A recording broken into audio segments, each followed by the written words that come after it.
Hey, Earl. When were you born? When was I born? April 3rd, 1924.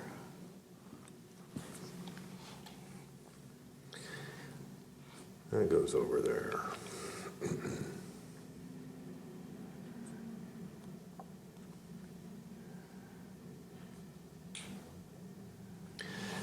You were in the Army. Yes. World War II? Army Airborne. World War II, was it? Yes. Not to be confused with Air Force. No. We don't want those guys. Oh, no, no. Not the Air Force. They never let us, they never took us to land. One way ticket. I'm going to ask you some questions, okay? Okay. Give me your name. Tell me your name. Earl. Middle name, Alfred last name, Jeffers. and you were born April when? 3rd. 1924. Right. Where do you live now? What's the name of the street? Grandview. Grandview Grandview in Portsmouth, Ohio. in Portsmouth, Ohio. Are you from Portsmouth? No. Where are you from? I'm from Washington, Pennsylvania, south of Pittsburgh. Okay. What were your parents' names? What was your father's name? James Jeffers, James. Okay. What was your mother's name? Mary Ruschel, What was her maiden name? Ruschel, Wuschel. How do you spell that? Ruschel or ELL. Take your pick. Wuschel. All the people spelled it differently. Her brothers did. Was your father in the First World War? No. Was he in the Spanish-American No. War?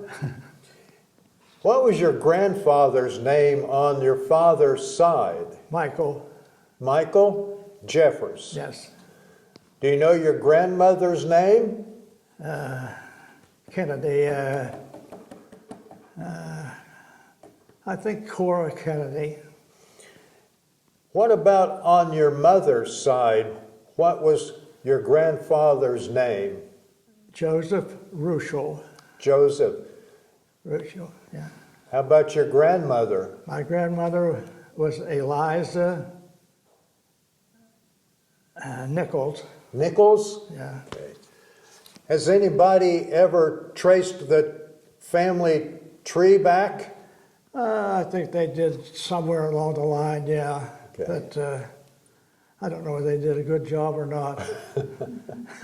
My dad always traced it back in his mind. In his mind, yeah. Okay. He said where they come from, he knew. Was your grandfather in the military? Not that I know of. Either one of them? No, Did you have brothers and sisters? yes, How many brothers did you have? one. What was his name? James, Is he still living? no. Did you have a sister? Had two sisters, What were their names? Jean and Mary. What was it? Jean Jean and Mary. Are they living? No, Okay. So you were from Washington County, Pennsylvania, Washington County, Washington, PA. The city and of the name Washington. of the city of Washington Yes, too. yes. Okay. Did you go to high school there? Yes, What was the name of the school? Washington High School. Little Frexies. When did you graduate? Did you graduate from high school? Yes, When was that? 1943.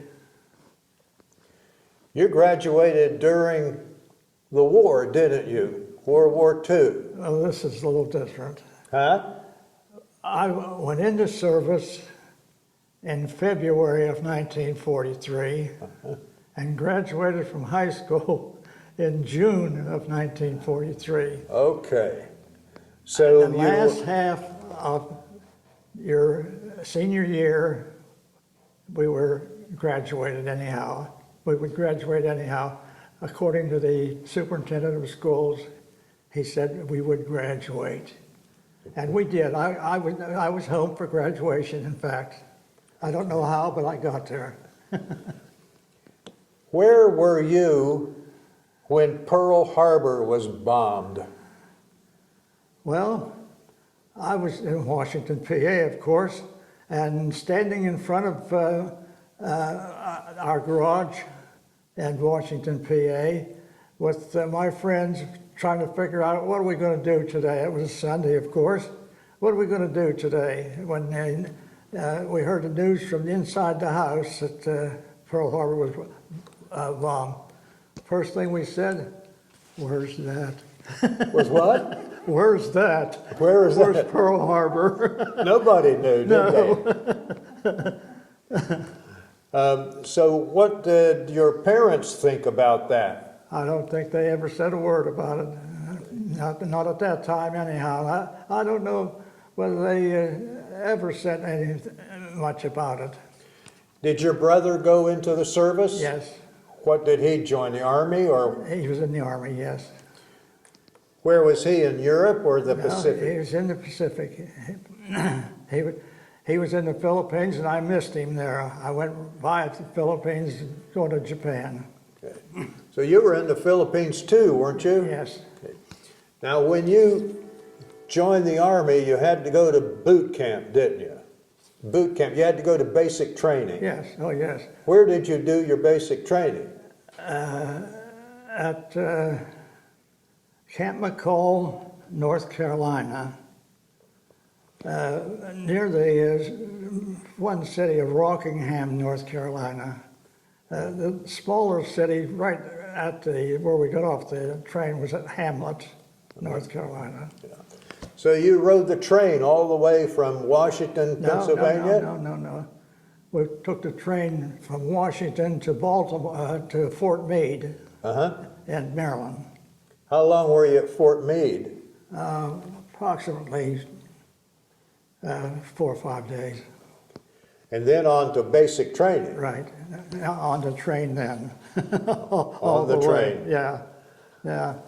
How long was basic training for you? How many weeks? I really don't know. It just seemed like it was forever. I mean, there was no this, that, and that, and shut off. You're no longer in basic training. We just kept on going, training and training and training. And anything new come up, we were training for that. And, What did you do in the Army then? What was your MOS? I was a heavy 30 caliber machine gunner. I was the gunner, You were the gunner? yes. Okay. The trigger puller. Were you married at that time? No. When did you get married? 1947. That's after you got back from Yeah. the war. Yeah. Okay. So after your basic training, where did you go then? Camp,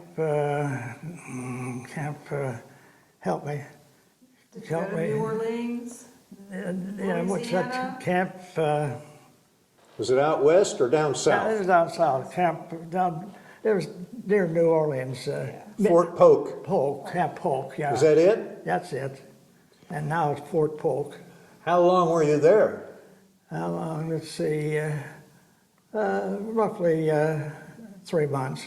3 months? Yeah. Still training? Yes. We were in. We had a maneuver for when we first got there. We were connected with maneuvers. When did you get into, you were part of the 11th Airborne, right? When did they assign you to the 11th Airborne? As soon as I got to North Carolina. When you were there, that was it? Yeah, it was in. As soon as we got off of got marched up the street, they said, Earl Jeffers, 188th. 188, Yeah, what's, I went down the street to where the 188th lived, in tar paper barracks. tar paper barracks, okay. Yeah, Yeah. And so, so you jumped out of airplanes. yes. How many times? I'm always saying 13, but I think it was 12. 12 times? Yeah. Okay. And We're that, in that was in Camp Polk. Camp Polk. That in the beginning, 11th Airborne was paratroopers and gliders, and the regiment I was in was a glider regiment. We trained in gliders for several months, flying in them, tying things down in them, and then we got to Camp Polk, and things are changing now with the big wigs. And for some reason, anyhow, they said, come up to us one day and they said, who wants to join the paratroopers? Well, it's $50 more. Oh. So Measure that. we all stepped out. Not all of us, but a lot of us stepped out. And we were all really physically trained in airborne tactics and everything. So we trained for 3 days of how to jump out a door, which they built on a boxing ring with 2x4s, and that was our door. You learned how to jump out the door, and how to land, and how to run. How to run? How to run and run and run. Get out of there, right? Yeah, but we always did that anyhow, so that wasn't anything new. Yeah. So after the 3 days, usually it's a month of training, a week for each thing, but we took 3 days only. We skipped all that stuff that they had to do, like packing up their own chute and all that. We didn't do that. 3 days we were jumping, and the next 5 days we took our 5 jumps, 4 day and 1 night, and we were then paratroopers. Then you got your paratrooper Yeah. insignia. Yes, and from there we left there shortly after and went to Stoneman, California, Where was it in California? in Northern California, up around San Francisco. How long were you there? I'd say, let's see, a couple of months, I guess. That's port of embarkation.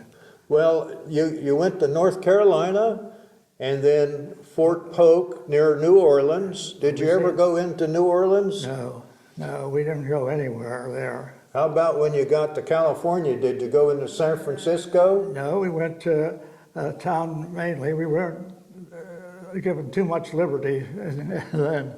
We had to sneak out, in fact. Did you do that? Sneak out? Yeah, but we didn't go to San Francisco. We went to a town called Pittsburgh, Pittsburgh. California. You've been there before, but not California. Down California was without the H. Right. That's Pittsburgh without the H. Were you a private then? What was your rank at that time? Yes, I was a private then, Okay. And you weren't married. not married. Let me ask you a question. What does a young, unmarried private do when he's on leave?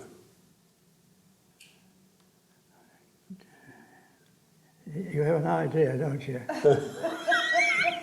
I don't want to tell my daughter what I did, but mainly drink and chase women. I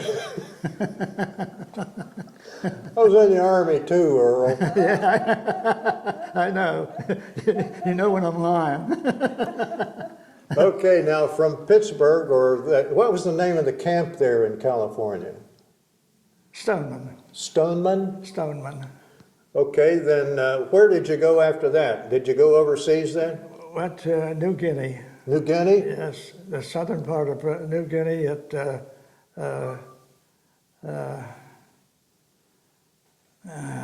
don't have that name. What's that name? Well, you know,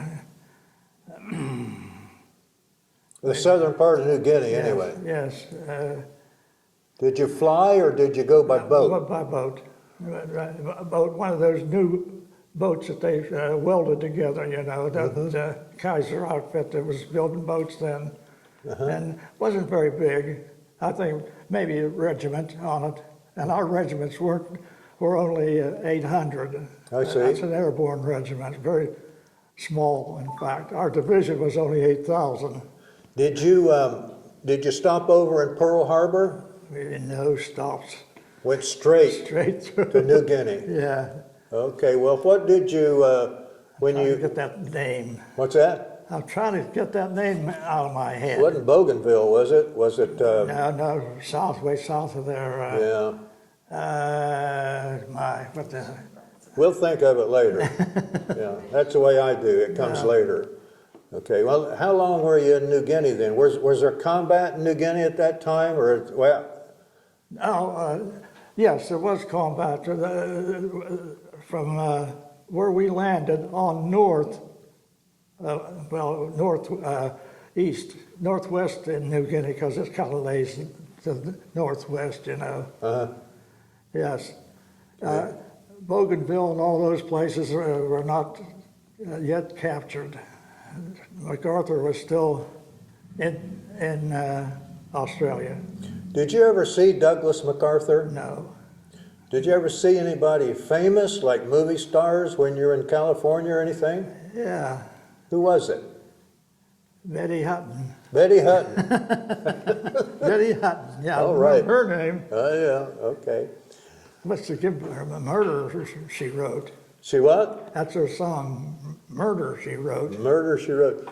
That's what she sang. Did they have any USO shows over there? We had plenty, but it was such a trouble getting there. And after, you know, they had people from everywhere coming in, and we didn't bother go. It was simple tale we wouldn't see them for. When did you do your first jump over there? Did you do a jump in? No. Oh, yes. Okay. In New Guinea. In New Guinea? Well, let's see, we got there about April or May, and I'd say June of 44. No, that had to be before that. Must have been about February 44. Was that a combat jump, or was it No, just that moving was, you? It was a training jump. Training jump there? Yeah, that was in, I can't think of the name. Damn it. You can't come up with it either, I should have brought a map. It's on the map anyway. Right. Yeah, it's on the map. New Guinea, where'd you go after that, after New Guinea? New Guinea, we were preparing all the time, jungle training. We spent time in the jungle, time and time, day after day. And we did get a few days off. We played softball, did something like that, you know. But then in November of 1944, we went to Leyte Island in the Philippines. Leyte? Yeah, Leyte Island in the Philippines, where had just invaded a month before we got there in October. And that was supposed to be the biggest battle of the war as far as the Japanese were concerned. They had to win there or they were done. Well, they were done. They didn't win. And we were there until January 30th, 45. We landed on Luzon in the Philippines, in the southern Batangas, at Nasugbu, in the Philippines. It was in the south of Manila. Was that a jump? Was that a combat jump, or? No, that's strange. I trained as an infantryman, then as a we trained on landing in a landing craft, and we trained as a glider. We trained to jump, and we picked a landing craft. The landing craft. That's what the 11th Airborne went in on? No, just our regiment. Just your regiment? And our two regiments, the 187th and 188th regiments went in on landing craft. Of course, we were the first to go in. In fact, my crew was on the assault wave. My squad was on the assault wave. Were you still a machine gunner?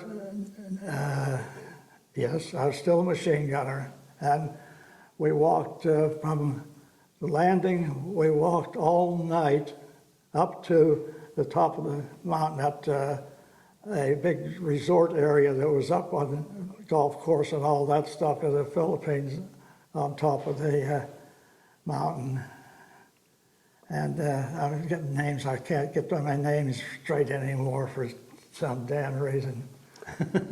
And we walked all night, and we were almost to the top of the hill, where you go onto the more or less level area of that particular area. And that morning, we watched our 511th parachute group jump. We were on this hill, and they jumped over here, but they claimed taking the place. They claimed it? Yes, they claimed it. Which always happens, something like that.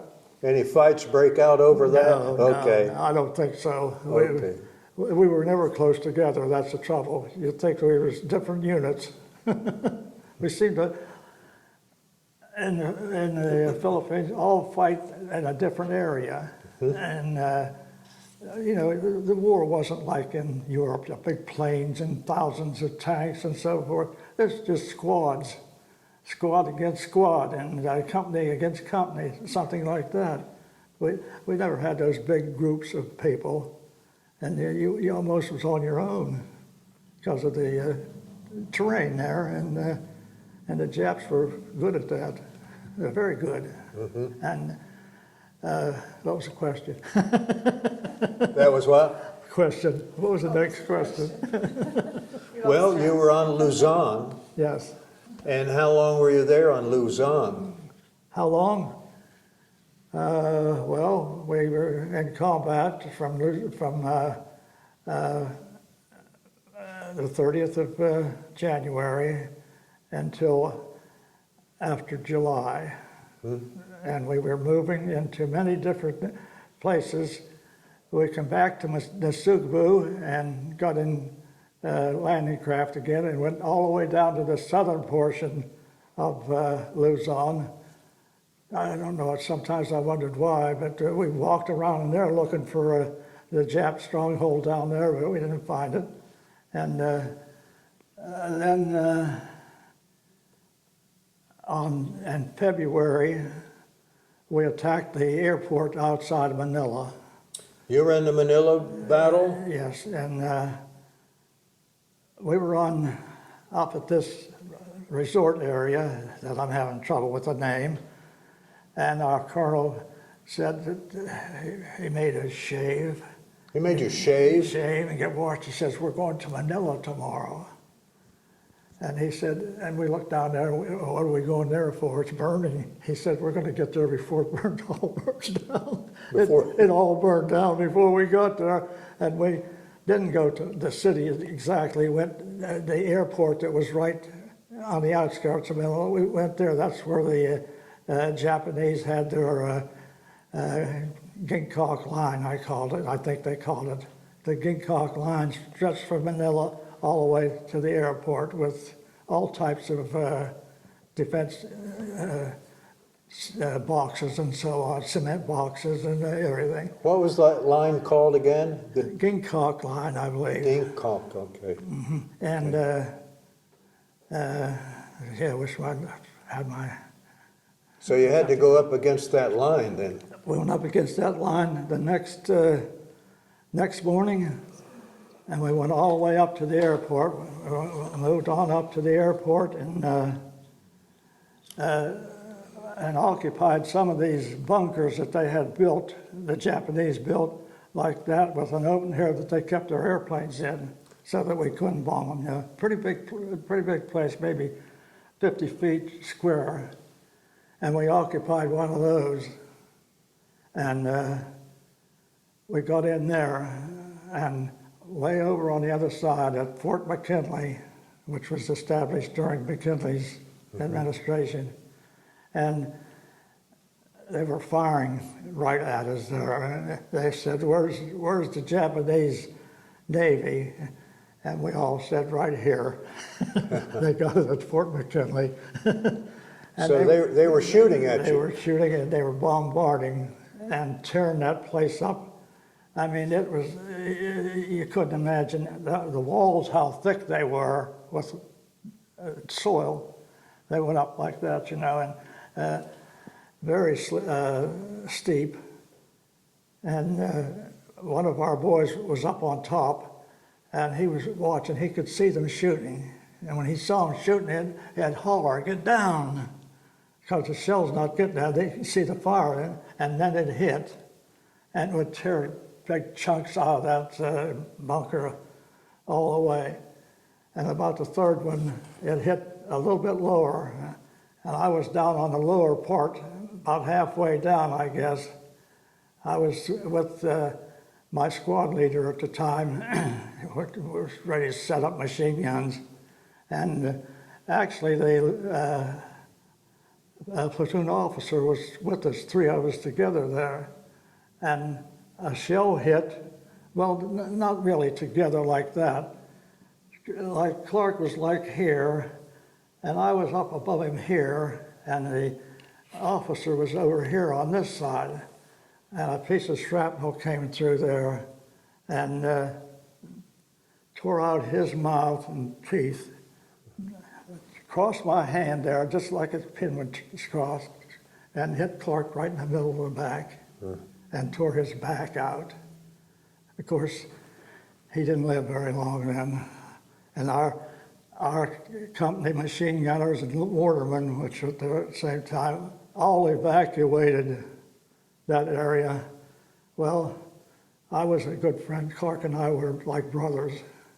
And I stayed with him and gave him morphine that we carried. And I stayed with him and I thought he was dead. And I thought he was dead. That's when I left. And I left by myself, and I ran down to where I thought that the rest of the people were. And I did find them eventually. So I was out there running around. I was kind of a fast guy. I got faster then. Oh. Yeah, it didn't take long. And of course, Clark was dead by that time. That's when I became sergeant of the squad.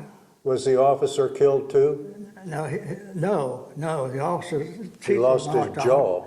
And he was evacuated, and I don't know where he went from there. We didn't see him anymore. How long did that battle last? All right, that's lasted, well, we fought there 3 or 4 or 5 days, going up and back and up and back, and you didn't know where you was going half the time. And we were losing guys pretty quick. Just a guy here and a guy there. When we lost them, because like I think I ended up with 4 guys in my squad out of 10. And I watched a couple of them get hit right near me, but I guess we was there for maybe 10 days. The Japanese fought pretty hard then, didn't they? Yeah, always. They were very good fighters, yes. Did they do any of the banzai attacks and all that? Not on our squad, no. But every time we moved somewhere, they always said, there's a banzai charge here last night. But we didn't get it, so that was all right. But there were several around, but we didn't get any. They were shorter people too. They were getting shorter people, so they didn't want to do that all the time. So coming back, did you want me to tell you a story? Do you want to ask questions? Let me ask you this: how long were you in the Philippines? Until the war ended. Okay. Did you hear about the bomb being dropped Oh, there? yes. What did you think when the bomb was dropped? Glad of that. Oh, yes, yes. But before that all happened, Yeah. we left Nichols Field and came down to a little city right next to outskirts of Manila, and we wondered why we were pulled out of there. And 2 more days, we headed for behind the Japanese line some 25 miles to a place called Los Baños, a college there, agricultural college, which was a prisoner of war base there, mostly civilians, all different nations,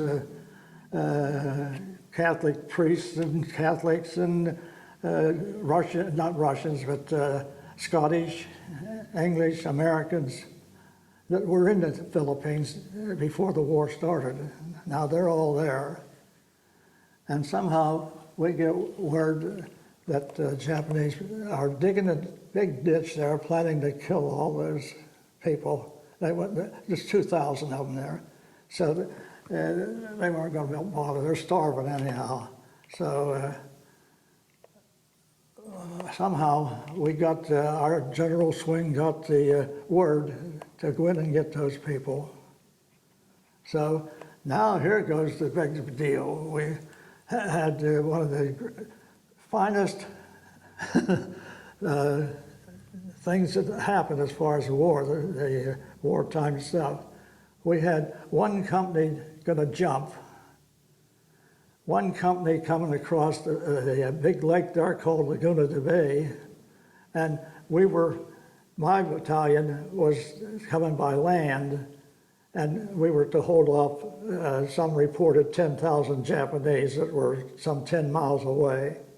Now that was going to be really something, and well, at 7 o'clock on February 23rd, the paratroopers dropped. They entered the camp, killed a few Japs that were there guarding, and got the prisoners out and got all of them out without any of them being killed. One was shot in the foot, so someone said, but that's about all. We started to march from our position toward the camp and started to set up for the so-called 10,000 we were going to meet. Oh, we were going to meet 10,000. Yeah, we were going to meet them all right. And that's where I end. I don't know what happened to me, but after we got there sometime, I got dengue fever. You got what, dengue fever? Dengue fever, similar to malaria, and I think worse. And by nightfall, I didn't know where I was. I was freezing, and we were starting to bivouac now, you know, and I was freezing, and my friends we didn't carry anything in the Philippines. It was warm, hot in fact, and they piled everything on me they could find to keep me warm. Then I just turned in reverse. I started to sweat, and that's the last I knew of myself when I was sweating. And I don't know how I got out of there, so I can't say how I got out of there. The next time I was awake or didn't know what was going on, I was in a hospital in Manila. So I assume I got out by some sort of truck or something. How long were you in the hospital with that? I don't know. Don't know when I got there. They didn't tell me anything. A Scotchman was across the way from... Who was it? A Scotchman. A Scot. And he said, oh my boy, you're awake now. So I don't know, I must have been sleeping a long time. And finally, when I got well enough, I joined my outfit at Cavite. Where was it? At Cavite, it was like Manila would be here, Cavite would be down around the bay here. That was a naval headquarters for the Americans and That's Filipinos. still in the Philippines then? Oh, yes. And from there, we went on out into the mountain areas again, hunting trouble. And Did you find any trouble? yes, we did. And we bombarded a hill. We had 75s, but we bombarded a hill. We did all this and it chased them around, found the dead ones and all that kind of stuff. But one of my, not friends, but I knew him from my hometown, they come carrying him down back on a stretcher. And I told him, I said, oh boy, you got yourself a ticket home, don't you? But he did. He was dead by the time he got back to his the hospital or wherever they're taking him. And several times I tried to talk to his sister about him, and she wouldn't talk at all. She didn't want to talk? No, she didn't want to talk. So we had a few from western Pennsylvania, from all the small cities in western Pennsylvania there. They were in the 11th Airborne. Yeah. Did you ever get into Japan then after? Yeah. You did? Yes. Part of the occupation then, weren't you? All right. That's a good question you ask. I like that one. Really? Tell me about it. We're in Lipa, Luzon. That's a place maybe 40 miles from Manila. That's an airstrip there and everything. And after we heard the bomb was dropped, we started to get all new equipment, throwing our old dirty T-shirts and old dirty skivvies away, you know, and all that stuff, and getting all set to go to Japan. Well, let's see, this is August, and by August 30th, we were in Japan. It took 15 days until this peace was guaranteed, you know, and the Japanese came to the Philippines, and I think they presented his sword to the commanding general. I lost his big long name too, and to Eichelberger. To what? To General Eichelberger. Uh-huh. You know Eichelberger, he's from Ohio. Okay. So the Japanese general came there in the Philippines and surrendered? And surrendered his sword to Eichelberger. And Did you see that surrender? Were you there when he surrendered? No, we were already in Japan. In Japan. In fact, the 11th Airborne was the first unit in Japan. Now they were getting everything ready. You know, first of all, you went to the Air Force because they knew they was going to bomb the hell out of Europe, and they went. Then they're going to need ground troops, so everybody drafted went to the ground troops. Now, General Swing, our general, says we're going to Japan. He says, and I'm going to jump there. So he's getting his division a full jump division. He's not worrying about gliders anymore. He's getting everybody to jump. So we had a jump school in everywhere we stopped. Then they qualified with 3 jumps. Everybody wanted to jump. They jumped 3. We had the whole damn division jumping. Did you jump into Japan? No, we flew in. They flew in? That's okay. the time we landed, the C-54, that big job. Okay. Yeah. How did the Japanese treat you then? How did Japanese soldiers and civilians? I really personally never run into a Japanese soldier, but some Japanese civilians, they was kind of mean. We ran into some big ones, and of course I'm not that big, and I'm glad my friend was there. He was big, and that big Jap wanted to wrestle him. So he did. He wrestled him, and he put him down good. So that wasn't. No one ever tried that anymore. They turned their backs to you. Remember they turned their backs to you. Did they turn their backs to you? Oh, yeah, yeah. Did you know what that meant? Yeah, What did that mean? I don't know what it meant. We're not, we hate you or something. What I understand it meant was that they were defeated and they no longer felt like they could look at you. Well, maybe so. Now, it was actually a sort of like an act of a respect. Yeah, they, as we were on, when we were marching or something, they would turn, but otherwise, they were on the street by yourself or something like that. They just went by like you weren't there, you know. How long were you in Japan? Well, I got a haircut there when I was first there, and a shave. And a shave. All right. I said, that was crazy. Uh-huh. This little girl was shaving me and up my throat. A little Japanese girl was shaving you? Yeah. And she had a straight razor in her hand? Yes, yes. And I thought, well, what am I doing here? But she wasn't going to do anything. She was in business there. That was her. She had a shop. When did you leave Japan? I left Japan December about 15th. December 15th, and come back to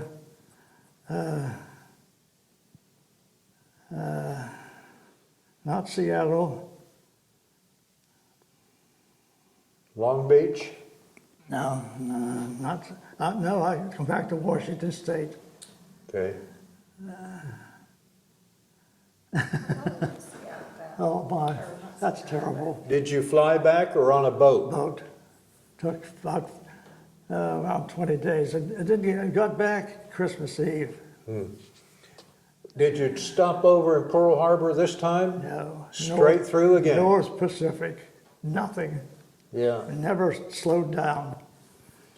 So when you got to Washington, state of Washington, then, did your parents know when you were coming home or anything? Were you able to talk to them, call them or anything? I probably told them. I probably wrote to them, told them. Not sure whether I did or not. I never seemed to get much mail. Now, but you would then, from Washington, when were you discharged from the Army? Washington, Fort Lewis. Fort Lewis. And we were there waiting for transportation to go east. And they had German prisoners there, and the German prisoners were treated very well. They served the food. They policed the grounds. They weren't watched at all. Our boys that been over the hill, someone was behind them with a shotgun. That kind of ticked me off a little bit. I didn't think too much of that.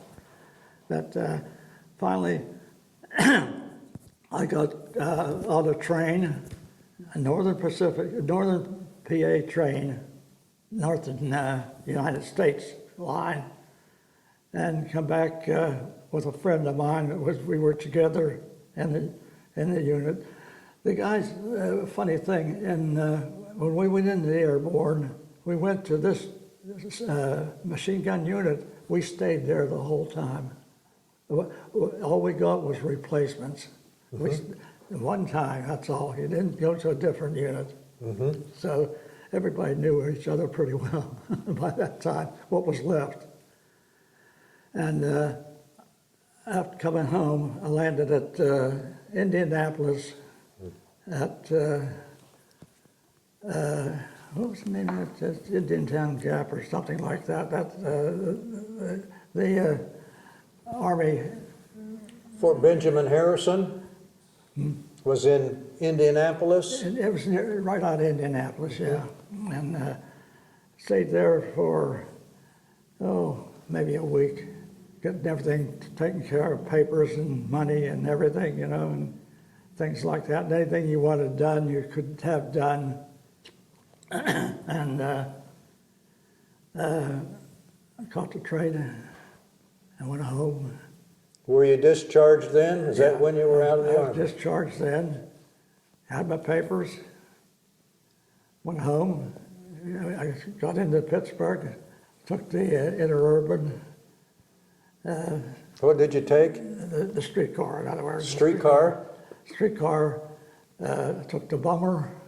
To where? The bummer, that's the last one of the day, Oh. home to Washington. It went all the way to Washington. And, well, eventually, it went through all those little towns south of Pittsburgh and everything.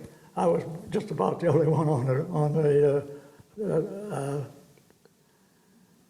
thing. The train, the streetcar? The streetcar, when we got there, by the time I got there. So I walked up home and walked to the house and said, "Hi, Mom. Hi, Dad." They said, "Hi." That's about all. That was it. That was it. big There wasn't any big to-do or anything like that. Did they know you were coming home that day, or? I don't think so. I didn't communicate very well. Okay. That was the last thing. I didn't like to write. I didn't like to get letters. And what I did send home, they didn't save anyhow. So I said, "What the?" I did have a nice thing. I did send them though. I sent money. When we were in New Guinea, we were paid in pounds. You know, you got a pound, that's about $5.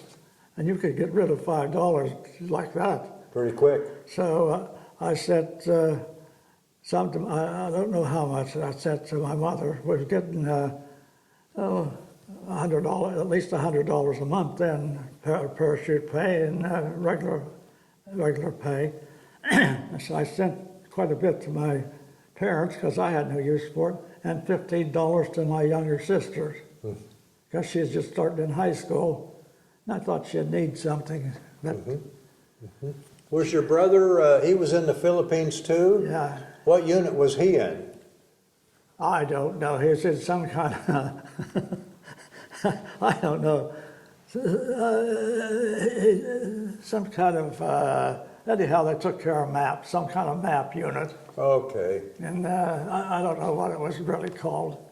It had so many different names, I didn't know. Really, I didn't care that much. When you got home and now you're out of the Army, what are you going to do then? You're out of the Army. What happened to you then? What happened to me then? Well, like everyone else, met the rest of the guys uptown And had a beer. and had a beer or two. And that kept on for, it's winter time now, so we always got up there and tell them about where we've been, what we did and everything.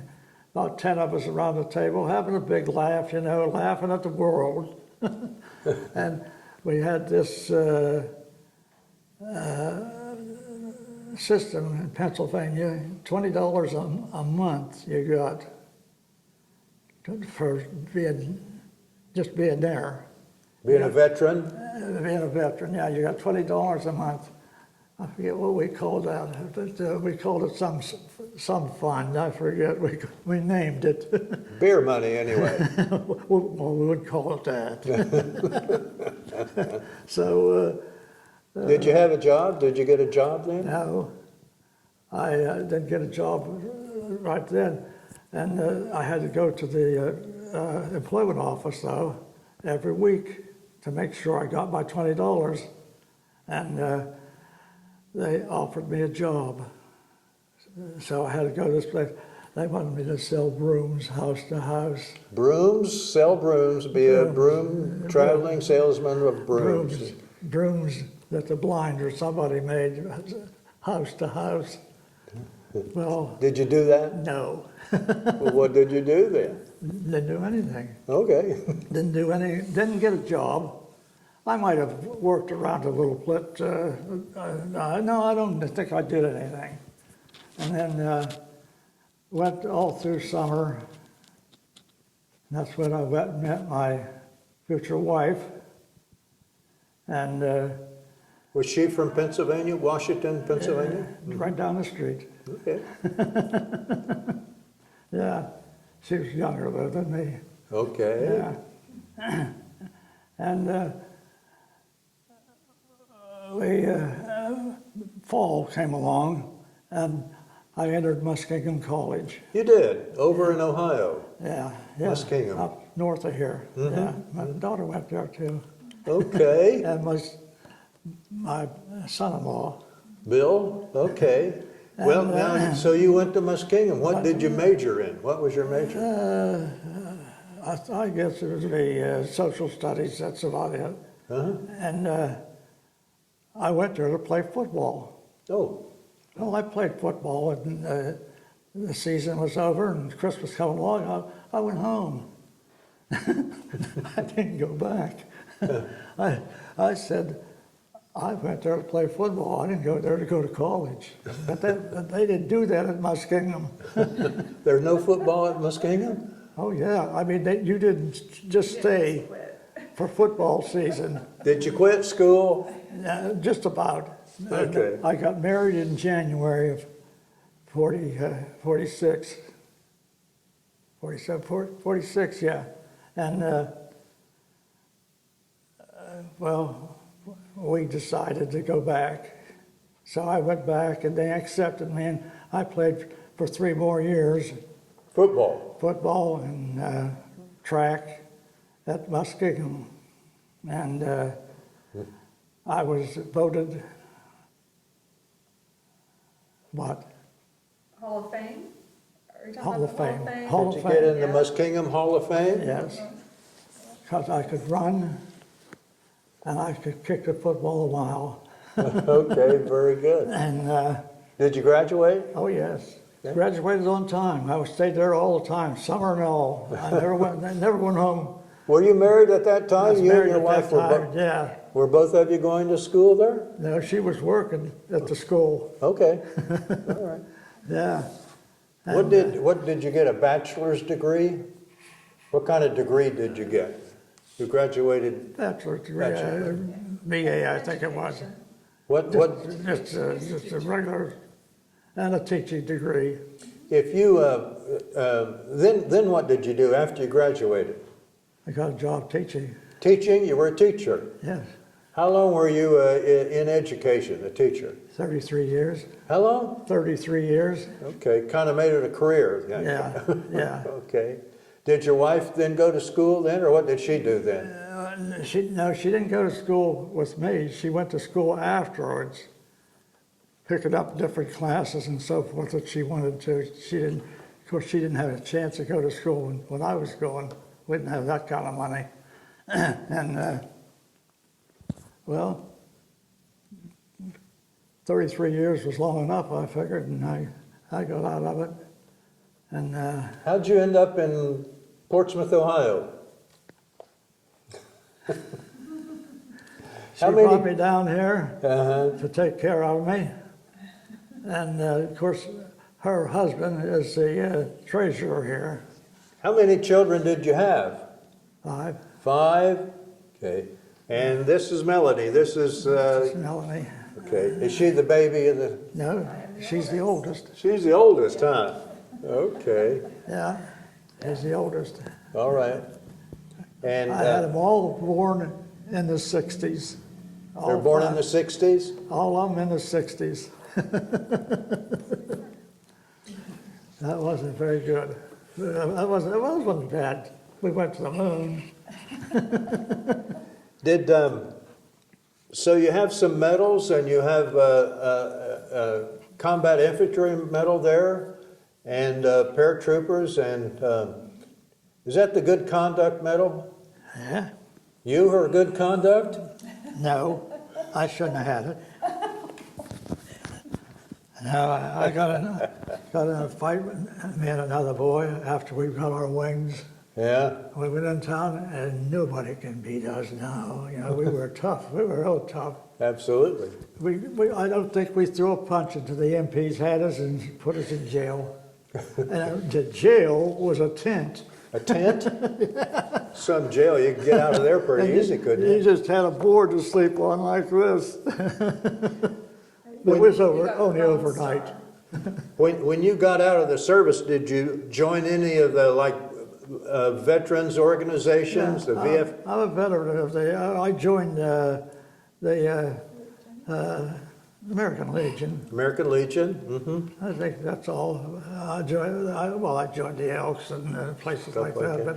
Yeah. but veterans is the American Legion. Did you stay in contact with any of your buddies after you got out? Oh, yeah, I lived.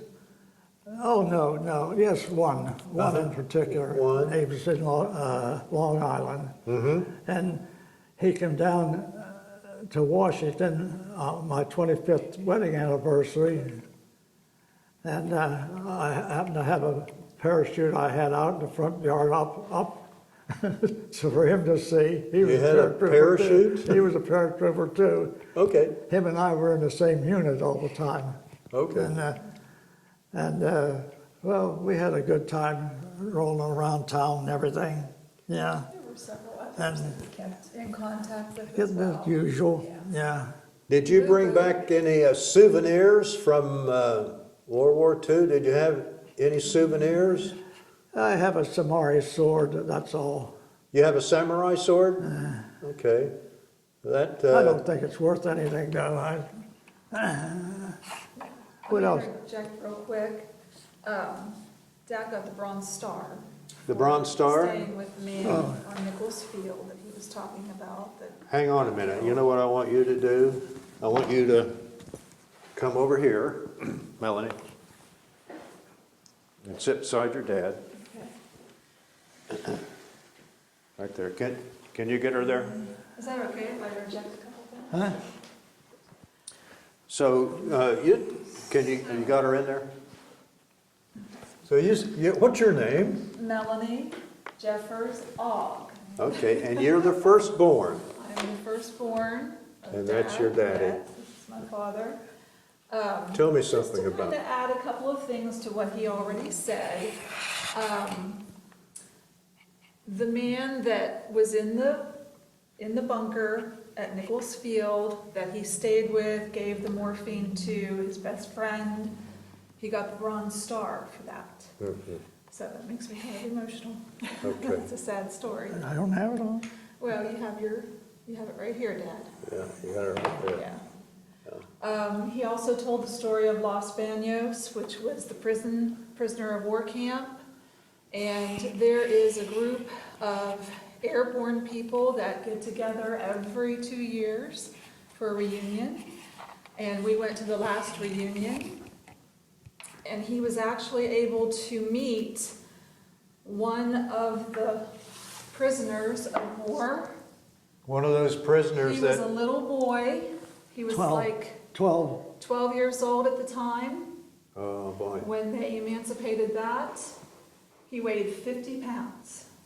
He was a 12-year-old. 12-year-old weighed 50 They were literally pounds. starving to death. wow. Yeah. You got there in time, it sounds Yeah. like. So that was really fun for those two to get to meet each other. And Dad was the only one, well, you were the only one at that particular reunion Yeah. from Los Baños. What, So that was cool. how long ago was that? When That was was it? 2 years ago. Just Yes. recently, basically. Yes. We met out in Colorado. They're having another one this September in Lexington. Oh, So we have plans to go. to it's right down the Lexington. road. Yeah, that's good. Yeah, we've Our had whole them. family is gonna go with Dad, so we've got 9 going. Yeah. Oh, So my. that's always fun to do that. Your brothers and sisters and siblings, who are your siblings? I'm the oldest, and we have a sister that has passed. Her name was Jana. Then we have Tara, we have Mitch, our brother, and then Heather. Yes. Are they in Ohio or are they in? Tara's actually going back and forth between Ohio and West Virginia, and then the other two are out in Las Vegas. Las Vegas, Nevada? Yeah, I know that town. But we all converge on the reunion with Dad for the Airborne reunion. Is there anything else you'd like to tell me? What about the Army-Navy game? Oh, That's Yeah, what it is. Army-Navy game? I forget all this. I told her to get boned up on what I've done. It was coming fall, after the Japanese were beaten out of the Philippines, and our General Swing, very fine guy, and I mean he was a paratrooper all the way. He wanted his boys to be paratroopers and do everything. In fact, I'll tell you one little story. We got in a fight. They did. I didn't do it. Got in a fight with the Armored Division at Camp Polk, and the general of the Armored Division said, "If you don't take care of your boys, I'm going to turn I'm going to turn my guns on you," or something like that. My general said, "You do that, and I'll turn my whole division loose." He had 8,000 men, they had 15,000. Oh my gosh. Was there an Army-Navy game, football Army-Navy game? game. He challenged the Navy. Your general did? Yeah, he challenged the Navy to play the Airborne team. Where was that, in the Philippines or? It was in the Philippines, at Manila, at Resolve Field. Resolve Field is in Manila, where Babe Ruth and all our famous baseball players played. Their names was on the wall, you know, and everything like that. About size of Pittsburgh, like Forbes Field, about like that. And well, I got relieved from duty. For 2 weeks we practiced, and when we went to Manila to play, we had uniforms made by the guys that took care of the parachutes. Oh, yeah. The riggers, we called them the riggers. They made our parachutes, pants. I don't know where they got. What were they? The uniforms were made out of parachutes. Yeah, they were made out of parachutes. Well, he misunderstood what I said. What color was I that? probably white. You had uniforms that were white? White And then they had green and green, letters. and green. The Or green was, numbers and green trim. the green was we usually, still have his usually a, uniform. yeah, some, What did the Navy wear? I don't know, they were regular uniforms. Navy had everything. They had ice cream even, That's not fair. and steaks. We didn't have that, guys, so anyhow, we played at Manila at Resolve Stadium, and it was pretty well filled up. I guess it was filled up according to some of the guys that I talked to. They said a couple 100,000 maybe. They stood everywhere, and it kind of rained the whole game. It Not rained. real hard, but just rained, you know. And we played the whole game, and it ended up 0-0. So What was the score? 0-0, nothing. Nobody scored, Oh, and everybody was happy. okay. I thought I had a picture of that uniform, and I, for some reason, cannot find that. A white parachute uniform. Hand stitched, it's all hand stitched You together. didn't keep that uniform, did you? Pardon? Did you keep it? Yeah, You still have it? yeah. You have a picture of it. You have your, I can't find the picture. I don't know what's happened to the you picture. have your parachute, white parachute uniform that your dad wore. That's a good one. Yeah, they even stitched in like little pads on the elbows. Elbow pad. Yeah, it's quite amazing. Earl, do you have anything else you'd like to tell me? And any other stories you like? I have stories, but I don't know whether you want to hear them or not. About Maybe. tonight. That's up to you. Well, I'll tell you this, but that's for me, it's the wrong time to tell. When we first got to Leyte, we set out. We moved out on patrol, you know, and we set up a perimeter around where we thought that the Japs were going to be, and we set our machine gun in a bunker, like, you know, about like this, and dug down in a hole there. and we took turns watching at night. And, well, it was my turn. So I'm in there about midnight watching. And we decided before that, I said, we're taking a gun in here every night and we have to clean that damn gun every day. We're a lazy bunch anyhow. And so we said, we'll just take one in and leave it in there and we'll get the next guy up. So I'm in there for my couple hours and I'm looking out there and I see these big old banana leaves moving, you know, and dark, raining, lightning flashing, and I see this banana. What was that? Was that a Jap? Because they said they were around here. And I was watching all along, you know, seeing them, they were dancing on me and everything. So by the time I had to leave, we had a trench, tell you out, you know, where you go into the thing, it was covered, and you go out and call in a tent to get the trench to get there. So I got out and I'm crawling out there, and I look up the side there to where the little tent was, on where the dirt we threw out of the thing, and I see this Jap standing there. What the hell am I going to do? I said, I know I can't get back in because I know he saw me. I could see that big buck teeth and everything, you know. I could see him real plain. So I said, what are you going to do? I said, well, I got to do something. So I'm reaching around in the ground to find something. I found a clod of mud about the size of a baseball. What was it? A clod of mud. Mud? And it was hard. And I said, that's the only thing I have. So that thing was maybe from here to that wall. And I jumped up out of there like a tiger and got up on that hill and I hit that damn Jap. I hit him and knocked him clear over in the other people's place. And I said, and I walked in there. And by that time I knew it wasn't a Jap. What was it? And I walked in, I didn't know. I walked into the tent, I'm still breathing hard, real hard. Wake up the next guy. Next morning I went out there, and that was we hung our machine gun cover up on a pole to dry. That's what it was. That's what it was. That's what it was. And scared. That scared you, though. That was Oh at night. my, that scared me more than anything I'd run into in the whole damn war.